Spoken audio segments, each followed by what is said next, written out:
కేవలం కట్నం కోసమే పెళ్లిళ్లు చేసుకుని ఆడపిల్లల తల్లిదండ్రుల్ని హింసించటం అన్యాయం. అవునా కాదు? కట్నం ఇవ్వలేదని కట్టుకున్న దాన్ని పుట్టింట్లో వదిలేయడం ఘోరం. అవునా కాదా? ఒకవేళ కడుపు మండి నేను నా అల్లుణ్ణి పోలీసులకు పెట్టిస్తే పలు రకాలుగా ఆడిపోసుకునే ఈ లోకులు పాప అమ్మాయిని తీసుకెళ్లి చక్కగా కాపరం చేసుకోరా గాడిదే అని ఒక్క ముక్క చెప్పకపోవడం అన్యాయం. అవునా కాదా? చెప్ప మాట్లాడు. ఏం మాట్లాడమే? ఈ ఒక్క ప్రశ్నకి జవాబు చెప్పకపోతే ఎందుకు పనికొస్తావు నువ్వు? ఇది అన్యాయం. అవునా కాదా? మా అమ్మాయి ఏం తప్పు చేసింది? ఆయనకి నేనేం తక్కువ చేశానని మా అమ్మాయిని మా అల్లుడు కాపరానికి తీసుకెళ్ళలేదు. చెప్పు. ఏమిటండి అతన్ని పట్టుకుని మన అల్లుడు గురించి విసిగిస్తే అతను ఏం చెప్తాడు? ఎందుకు చెప్పరు? మన అల్లుడు గారి గురించి ఊరందరికీ తెలుసు. ఎవరిని అడిగినా చెప్పాలి. నువ్వు చెప్పవా? సర్లేండి, ఇదిగోనయ్యా డబ్బులు, నువ్వు వెళ్ళు. చెప్పి మరీ వెళ్ళు. ఇది అన్యాయం. అవునా కాదా? బాబు ప్రతిరోజు చెప్తున్నానండి, ఇది అన్యాయమని. ఆయన అడగటం మానేటి బాబు. ఎలా మాంటానయ్యా? కన్న తండ్రిగా నా ఆవేదన చెప్పుకుంటున్నా. ఇది అన్యాయం. అవునా కాదా? చెప్పు.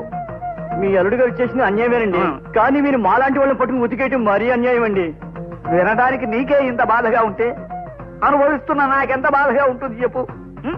పోనీ నువ్వు నాకు సాయం చేయొచ్చు. ఏమిటండి? ఎలాగైనా మా అల్లుడు గారితో చెప్పి మా అమ్మాయిని కాపరానికి తీసుకెళ్లేటట్టు చెయ్యి. ఆ తర్వాత ఈ విషయం చెబితే ఈ ములక్కాడతో కొట్టు. Sir Telegram. అల్లుడు గారు వచ్చేసారు. బాబోయ్, నేను మీ అల్లుడు కాదండి బాబు, టెలిగ్రామ్ మెసెంజర్ ని. టెలిగ్రామా? మా అల్లుడు వస్తున్నట్టు టెలిగ్రామ్ అనుకుంటానయ్యా. సంతకం పెట్టండి. అమ్మాయి సావిత్రి, నా కాళ్ళు వడుతున్నాయి, కళ్ళు తిరుగుతున్నాయి. ఏమైందండి? మా బాబాకి చాలా ప్రమాదంగా ఉందని టెలిగ్రామ్ వచ్చింది. అదేమిటి నాన్న అర్థం లేకుండా మాట్లాడతావు? నేను పుట్టక ముందే మీ బామ్మ చచ్చిపోయింది. అవునండి, నేను మర్చిపోయాను. ఒకవేళ మా వాళ్ళు అప్పుడు ఇచ్చిన టెలిగ్రామ్ ఇప్పుడు వచ్చిందేమో. డేట్ చూడు. ఇది మన మేడ మీద అద్దుకుంటున్న గోపాలకృష్ణ గారికి వచ్చిన టెలిగ్రామ్. ముందు వెనక చూడకుండా సోకాలు పెట్టేస్తున్నావు. ఉండి ఇచ్చేస్తాను.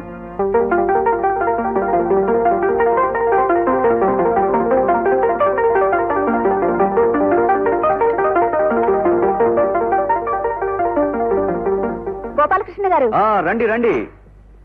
మా చియర్స్ టీ విందును పొందండి, అందులోని ఆనందాన్ని అందుకోండి. అది కాదండి. ముందు నన్ను చెప్పనివ్వండి. మీ ఉల్లాసమునకు ఉత్సాహమునకు మా చియర్స్ టీతో చియర్స్ చెప్పండి. ఒక్క కప్పు చాలు మీకొచ్చిన నొప్పులను, రాబోయే ముప్పులను, పడబోయే తిప్పలను. ఇది తప్పించును. ఏమండి, ఎవరైనా రాగానే అసలు విషయం ఏమిటో తెలుసుకోకుండా మీరు ఇలా టీ గురించి అడ్వర్టైజ్ చేయడం ఏం బాగోలేదండి. నేను చియర్స్ టీ కంపెనీ ఏజెంట్ కదండి. ఎంత గొప్పగా క్యాన్వాస్ చేసి మా కంపెనీని అభివృద్ధి పరిస్తే నాకంత లాభం వస్తుంది. మీకు టెలిగ్రామ్ వచ్చిందండి. ఎవరో చియర్స్ టీ ఏజెన్సీ కావాలని ఇచ్చుంటారు. కాదండి, మీ బామ్మగారికి సీరియస్ అని టెలిగ్రామ్ వచ్చింది.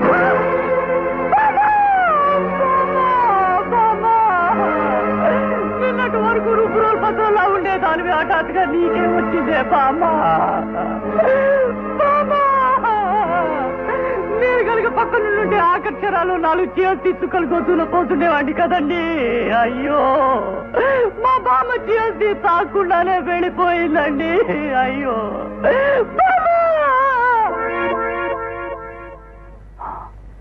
ఈ సంగతి హైదరాబాద్లో ఉన్న మా పెద్దోడు ఫోన్ చేసి చెప్పాలి. కరెక్టే.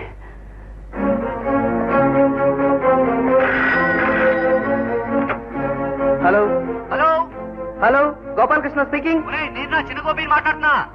చిన్నడా, ఎక్కడి నుంచి? విజయవాడ నుంచి. మామకు సీరియస్ గా ఉందని టెలిగ్రామ్ వచ్చింది. అవునరా, నాకు వచ్చింది. మరి నేను బయలుదేరుతా. నీ పొజిషన్ ఏంటి? ఇవాళ రాత్రికి మెయిల్ లో బయలుదేరుతున్నాను. నువ్వు కూడా వెంటనే ఇంటికి బయలుదేరు. అలాగే, నువ్వు త్వరగా వచ్చేయ్. అలాగే.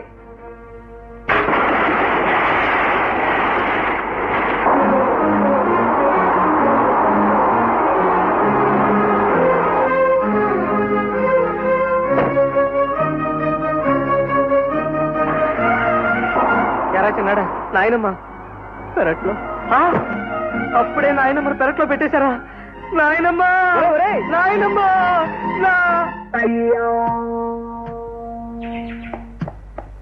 నాయనమ్మ, ఏమిట్రా ఆ గావు కేకలేంటి? ఆ చూడటం ఏమిటి?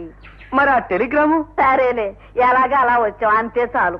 చిన్నాడు పొద్దుననగా వచ్చాడు, ఇంతవరకు వాడిని పలకరించలేదు. ఏది ఈ పెరట్లో పనితోనే సరిపోతుంది.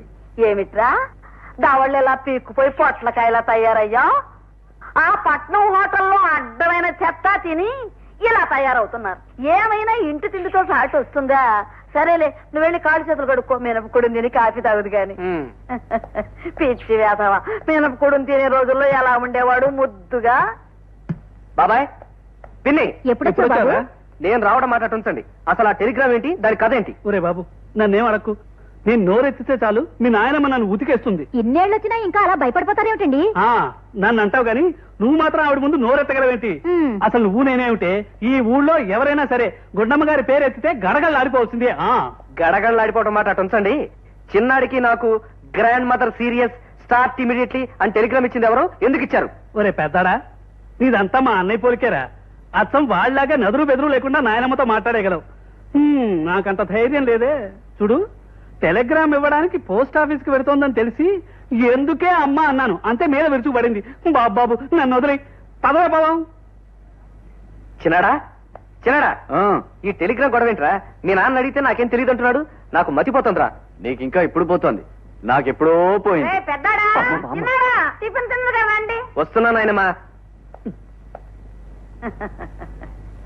పిచ్చి నాయనలారా, మినపట్టు తిని ఎన్నాళ్ళయిందో ఆవురు మంది తింటున్నారు. ఆ కాస్త ముక్క తినేసి చెరో 2 అట్లు వడ్డించుకోండి. ఆవకాయ పచ్చడి నెయ్యి వేసుకు తిందరు గాని. నాయనమ్మా, అట్లతో మమ్మల్ని చంపేయాలని ప్లాన్ వేసావా? అదేమిట్రా, మీకు ఇష్టమని చేస్తేను.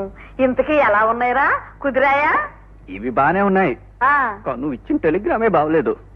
అవును నాయనమ్మా, నువ్వు ఆ చావు టెలిగ్రామ్ ఇచ్చి మమ్మల్ని రిప్లై టెలిగ్రామ్ లాగా రప్పించేస్తావు దేనికే? ఇలా అట్లు తినిపించడానికే? అది కాదురా వేరు నాయనలారా, మీ ఇద్దరికి ఇంత వయసు వచ్చింది, ఇద్దరు ఉద్యోగాలు చేస్తున్నారు. పెళ్లి పెటాకులు లేకుండా ఇలా లింగుమంట ఎన్నాళ్ళు ఊరేగుతారా? ఒరే పెద్దాడా, ఈ పెళ్లి విషయంలో నీకెప్పటికి 12 ఉత్తరాలు రాశాను. ఒక్కదానికైనా సమాధానం రాసావట్రా? అవునులే, మీ అమ్మ నాన్న లాగా నేను కూడా ఏ బస్సు ప్రమాదంలోనో చచ్చాను అనుకుని ఉంటావు. అట్టా ఎలా అనుకుంటాను నాయనమ్మా, నువ్వు రుబ్బురోలు పత్రంలాగా 1000 ఏళ్ళు వర్దిలాలనుకుంటారు గాని. అవునవును, ఇలా పిండి రుబ్బటానికి. ఇదిగో చూడు, మీ ఇద్దరికి సంబంధాలు చూశాను. మీరు వెళ్లి పిల్లల్ని చూసుకురండి, కట్టబెట్టేస్తాను. ఓకే బామా. నోర్మయ్, ఏమిటో నువ్వు కట్టబెట్టేది? మెడక రోలా రోకలా? అవేం మాటలు రా, ముచ్చటగా పెళ్లి చూపులకు వెళ్ళమంటుంటే.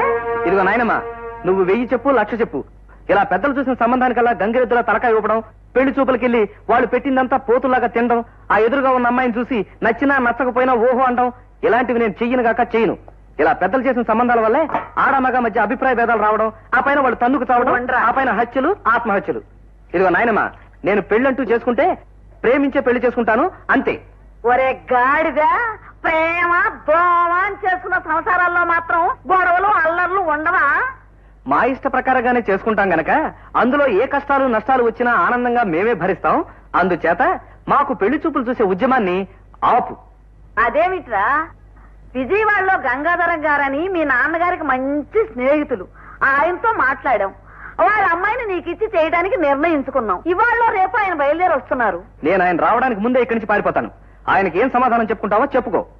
అమ్మ నాయనమ్మ, నన్ను దెబ్బరొట్టుతో కొడదామని చూస్తావా? మళ్ళీ ఆయన వచ్చేస్తాడేమో. వస్తా చిన్నడా, వస్తా. ఒరే ఒరే ఒరే, సన్నాసి, వీడి అన్ని వాళ్ళ నాన్న పోలికలే. వాడు పోయి ఎక్కడున్నాడో. పెదనాన్న ఎక్కడో ఉండడం ఏమిటి, ఈ దిబ్బరొట్లు దూరంగా పైన ఉండుంటారు. సరేలే, ఇదిగో చూడు చిన్నాడా, నువ్వు కూడా పెద్దలాగా నాకు ఆ సంబంధం వద్దు ఈ సంబంధం వద్దని తోక జాడించావో. ఏమిటి తోక జాడించడం, టవల్ జాడించడం నేనెందుకు చేస్తాను నాయనమ్మా? ముందు కూర్చో కూర్చో. సరేలే చెప్పు. నువ్వు పలానా వాళ్ళ ఇంట్లో పెళ్లి చూపులని చెప్పు. నీకన్నా ముందుగా నీ అక్కడ ఉంటాను. వాళ్ళు పెట్టి 4 శుభ్రంగా తిని అమ్మాయి పాటలు వచ్చా డాన్స్ వచ్చా అని ఎంక్వైరీ చేసి ఆ తర్వాత నువ్వు నిర్ణయించి సంబంధం చేస్తాను. నా బంగారమే, ఎంత మంచి మాట చెప్పావరా. ఇంకొకటి దీనికోసం నేను ఒప్పుకోను. సరేలే, అలాగే కానీ. ఒరే అబ్బాయి, ఆ పెద్దాడు కొడుకు చూసావా? నేను చెప్పిన మాట వినిపించుకోకుండా ఎంత పొగరుగా వెళ్ళిపోయాడో. దానికి నేనేం చేయనే అమ్మా, అన్నయ్య గారి అబ్బాయి అలా ఎదిరించినా నా కొడుకు మాత్రం నువ్వు చెప్పినట్టే విన్నాడుగా. ఏ ఆ అబ్బాయికి మాత్రం ఏం మాయరోగం వచ్చిందని అలా మాట్లాడాలి? ఇద్దరు ఈ గుండమ్మ గారి కృష్ణలేగా. అవుననుకో. ఇప్పుడు ఆ ఇంజనీర్ గంగాధరం గారు వస్తే నేనేం సమాధానం చెప్పను రా. దాందే ఉంది అమ్మా, నువ్వు నోరిప్పావంటే చాలు ఆయనే పారిపోతారు. నమస్కారం అండి. నమస్కారం బాబు, రండి కూర్చోండి. మీ మనవడు ఊళ్ళోకి వచ్చాడా? వచ్చాడు బాబు, మీరు వచ్చేంత వరకు ఉందామని అనుకున్నాడు. అదేమిటో వాళ్ళ ఆఫీసర్ ఒట్టి రోగిష్టి పినుగులా ఉన్నాడు. హఠాత్తుగా గుండె నొప్పి వచ్చింది, వీడిని వెంటనే రమ్మనమని కబురు పెట్టారు. వెళ్ళిపోయాడు. అరే, నేను రావడం వృధాయిందనమాట. ఇంకెందుకు ఇక బయలుదేరా. అదేమిటి బాబు, వచ్చారుగా భోంచేసి పెడుతురు గాని కూర్చోండి. అమ్మాయి కూర్చోండి. మీరు భోంచేసి వెళ్ళకపోతే అమ్మ ఊరుకోదు. ఆ తర్వాత మీ ఇష్టం. చిచ్చి చిచ్చి చి ఎంతో కష్టపడి బోరింగ్ వేసిన నీళ్లు పడినట్టు చచ్చి చెడు ఆ ఊరేళ్ళ పని మాత్రం జరగలేదు. ఏమిటండి అలా విసుక్కుంటున్నారు? పెళ్లి చూపులకు అబ్బాయి రానన్నాడా ఏమిటి? వచ్చేవాడని వాళ్ళ ఆఫీసులో వాళ్ళ బాస్ కి హఠాత్తుగా గుండెపోటు వచ్చిందట. అర్జెంట్ గా వెళ్ళిపోవాలి, మళ్ళీ వస్తాడు. అయ్యో రామా, ఆ అబ్బాయి వస్తాడేమో కరువు తీరా చూద్దామని పొద్దుటి నుంచి ఆశ పెట్టుకున్నాను. ఆ కొడాయి కట్టాయి. వాటర్ లేని ఏరియాలో జనం బిందెలు పట్టుకు ఎదురు చూసినట్టు ఆ కుర్రాడి కోసం నువ్వు ఆశ పెట్టుకోవడం ఏమిటి? నువ్వు తనివి తీరా చూడాలనుకోవడం ఏమిటి? అబ్బాయిని తనివి తీరా చూడాల్సింది నువ్వు కాదు, అమ్మాయి. అయ్యో రామా, ఇప్పుడు నేనేమన్నానని? పెళ్లి చూపులు ముచ్చట తీరకుండానే రెండో పెళ్లి పెద్ద మనిషి కట్టబెట్టారు మా నాన్న. అందుకని పెళ్లి చూపులు ఎలా ఉంటాయోనని. నేను చస్తే తప్ప నీకు మళ్ళీ పెళ్లి చూపులనే ఉండవు. పిన్ని మీద ఎగరటం అలా ఉంచండి డాడీ. ఇప్పుడు నా పెళ్లి చూపులు క్యాన్సిల్ అయ్యాయా? అవునమ్మా, అబ్బాయి ఓ నెలలోపు వస్తానన్నట్ట. నెల లోపల రానక్కర్లేదు, సంవత్సరం లోపల రానక్కర్లేదు. అసలు నాకు ఈ పెళ్లి చూపులు వద్దు మరో అంటే వినిపించుకోరు. అలా ఫౌంటైన్ నుంచి నీళ్లు చిమ్మేట ఎగిరిపడతావు ఎందుకు? అసలు పెళ్లి చేసుకోవా? పెళ్లి విషయం తర్వాత. ప్రస్తుతం ఏదైనా ఉద్యోగం చేస్తాను డాడీ. నేను ఉద్యోగం చేసి సంపాదిస్తుండగా నీకు ఉద్యోగం చేయాల్సిన కర్మ ఏమిటమ్మా? అది కాదు డాడీ, ఇంట్లో ఖాళీగా ఉంటే బోర్ కొడుతుంది. కాలక్షేపం కోసం ఏదైనా ఉద్యోగం చేస్తాను. కాదనకు డాడీ ప్లీజ్. సరేనమ్మా, ఇంట్లో 2 వాటర్ ట్యాంకులు ఉంటే నీళ్లు నిండుగా ఉన్నట్టుగానే ఇంట్లో ఇద్దరు సంపాదిస్తుంటే ఇల్లు కూడా నిండుగానే ఉంటుంది. అమ్మా సరోజా, మీ ఆఫీస్ కి అప్పుడప్పుడు నేను వస్తానే. ఆ తిక్కుమాల కూడా కంటే వాళ్ళ ఆఫీస్కి నువ్వేం చేస్తావే? అక్కడ అందరి ముందు తైతకలాడతావా? అయ్యో రామా, అంత కోపం ఎందుకండి? ఆఫీసులు షికార్లు బజార్లు ఏ ముచ్చట లేకుండానే మీకు రెండో పెళ్ళంగా కట్టబెట్టారు మా వాళ్ళు. ఇదిగో, ఈసారి రెండో పెళ్ళం తెప్పొచ్చావంటే మూడో పెళ్ళాన్ని కూడా తెచ్చుకుంటాను. అయ్యో రామా. చాలా తీసుకో.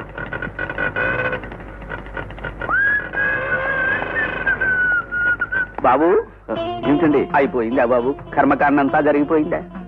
ఏంటి మీరు అనేది? ఏముంది బాబు, జీవితం బుద్ధప్రాయం. మనిషి అన్నాక చావు రాకుండా ఉంటుందా? అసలు ఈ లోకంలో ఎవరు శాశ్వతం బాబు? అది కాదండి, పెద్ద వయస్సు పోక ఏం చేస్తుంది? సమయానికి మనవడి దగ్గర ఉన్నావు కాబట్టి కర్మకాండంతా సలక్షణంగా జరిపించేస్తుంటావు. అంచేత మీ బామ్మగారి ఆత్మ ఎక్కడున్నా శాంతిస్తుంది. మా బామ్మగారి ఆత్మ ఎక్కడో ఉండడం ఏమిటండి?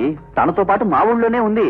అంటే మీ బామ్మగారు ఏమీ కాలేదు, సలక్షణంగా ఉంది.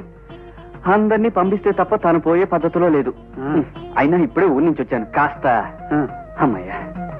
మీ డీడీ అందిందండి, మీ స్టాక్ వెంటనే పంపిస్తాను. Thank you. హలో, విజయవాడ కాలా కరెక్ట్ అండి. హలో, ఆ చీజ్ టీ కంపెనీయా? Yes, please. అక్కడ గోపాలకృష్ణ ఉంటాడు, కొంచెం పిలుస్తారా? Gopalkrishna speaking. రే చిన్నడా, నేనరా పెద్దండి. ఏమిట్రా హఠాత్తుగా ఫోన్ చేసావు? ఏమిటి విశేషం? మరేం లేదురా, మా కంపెనీ వాళ్ళు నన్ను విజయవాడకు ట్రాన్స్ఫర్ చేశారు. మూటాముల్లి సర్దుకుని రేపు రాత్రికి బయలుదేరి వస్తున్నాను. Very good. అబ్బా, ఇన్నాళ్ళకి నా రూమ్మేట్ దొరుకుతున్నారు అనమాట. ఒరే త్వరగా వచ్చారా, రోజు బాతకాణి చేసుకోవచ్చు. అవన్నీ సరేరా, ముందు నువ్వు ఉంటున్న ఇంటి అడ్రస్ కరెక్ట్ గా చెప్పు. నంబర్ 30 శివాలయం వీధి, శివశంకర అగ్రహారం. అంటే ఏ రిక్షా వాడని తీసుకొచ్చేస్తాడు. అలాగే, కలుసుకున్నాక అన్ని విషయాలు మాట్లాడుకుందాం. ఉంటారు మరి. బాయ్. సరోజా, ఏమిటి అమ్మాయి, ఎక్కడైనా ఉద్యోగం వచ్చిందా? చాలా మంది మొగోళ్ళు ఉన్న చోటేనా? లీకేజీ కూడా ఇలాగే ఏమిటా పేరాపన? ఉద్యోగం వచ్చిందా అంట వరకు బానే ఉంది. బాగా మగాళ్ళు చోటేనా అని అడుగుతాయేంటి? నాకు ఒళ్ళు మళ్ళిందంటే నిన్ను పుట్టింటికి తరివేస్తాను. దాంతో వాటర్ లేని ఏరియాలో జనంలాగా గొల్లుమంటావు. అయ్యో రామా, ఇప్పుడు నేనేమన్నానని? కట్టేయ్, ఆ కొడాయి కట్టేయ్. ఏమిటమ్మా ఇది? నీకు ఉద్యోగం ఇవ్వలేము, సారీ, యువర్ సిన్సియర్లీ అంటూ వచ్చిన ఉత్తరమేనా? అవును డాడీ, అప్లై చేసిన ప్రతి చోట నుంచి వచ్చే రిప్లై ఇది. అంత మాత్రాన నేను దిగులు పడ్డా. ఎలాగైనా ఉద్యోగం సంపాదించి తీరుతాను. నీ పట్టుదలే నాకుండుంటేనా మొదటి పెళ్లి వాడిని చేసుకుని ఉండేదాన్ని. నీ గోలేమిటి మధ్యలో? నిన్ను ఓవర్ హెడ్ ట్యాంకులో నానబెట్ట. చూడమ్మాయి, శుభ్రంగా మా పీడబ్ల్యూడీ డిపార్ట్మెంట్ కి అప్లికేషన్ పెట్టు. అక్కడ ఇంజనీర్ నేనే గనక నీకు ఈజీగా ఉద్యోగం ఇచ్చేస్తాను. అక్కర్లేదు డాడీ, నాకు రికమెండేషన్స్ మీద వచ్చే ఉద్యోగం చేయటం ఇష్టం లేదు. నా చదువు చూసి, నా తెలివితేటలు చూసి ఉద్యోగం ఇవ్వాలి తప్ప తండ్రిని చూసి తాతను చూసి ఇవ్వడం నాకెంత మాత్రం ఇష్టం లేదు. ఎప్పటికైనా నేనే సంపాదిస్తాను.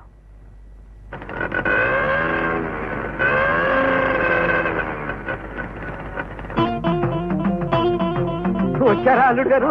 రండి అల్లుడు గారు. ఫ్యూచర్ లో అవుతానేమో కానీ ప్రస్తుతానికి నేను ఎవరికి అల్లుడు కాదండి. మీరంత మాట అనకూడదు అల్లుడు గారు.